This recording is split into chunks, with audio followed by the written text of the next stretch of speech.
a super quick video today because I want to give you guys some more specific information about crossing the border with your dogs.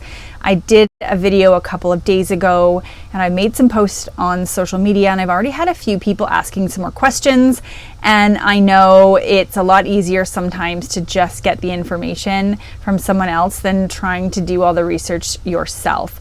The information I'm going to give you in this video is current as of November 2018.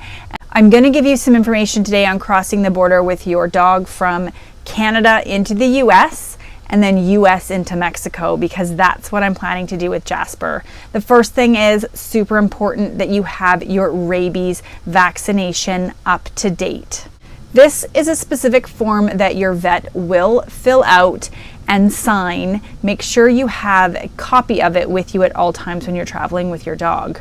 And it's important to mention that these regulations do apply to all dogs. That also includes service animals. For a lot more information, go to the Centers for Disease Control and Prevention website at cdc.gov.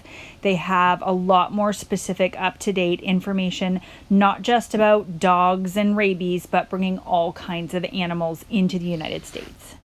I also want to go into Mexico, and there is a little bit of extra work that I need to do for my travel trailer and truck.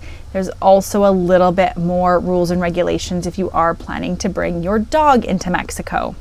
It's not required, but in all of the research that I found, it is highly advisable that you have your dog microchipped and get a tag that has the microchip number on it just in case something happens. Proof of your current vaccinations must be done 15 days prior to entering Mexico. And a little slight difference here in Canada, the rabies vaccination is good for 5 years on your pet, but Mexico will only accept a 3-year vaccination. So you need to make sure, if you are traveling from Canada, that you make sure that you possibly get that booster, because the rabies. They also must be your dog must be also vaccinated against hepatitis and distemperament.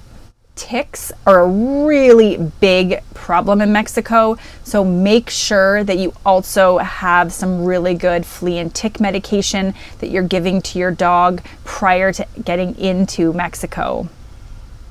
Your dog must also be treated against internal and external parasites by a licensed veterinarian.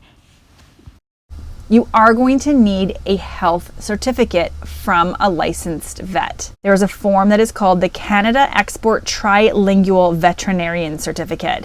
And most vets that I spoke with seemed to have access to this and knew exactly what they needed to do to fill it out to take your dog across the Mexican border. Might be slightly different if you are bringing your animal in from the air on an airplane versus on the ground. I'm going to provide the link to a fabulous website, pettravel.com, that has some current up-to-date information.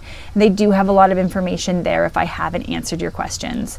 Just remember, I said this in my last video, it's better to be safe than sorry and be prepared, because it'd be pretty crappy if you drove all the way from Canada with your dog, got to the Mexico border, and was denied because of your pet.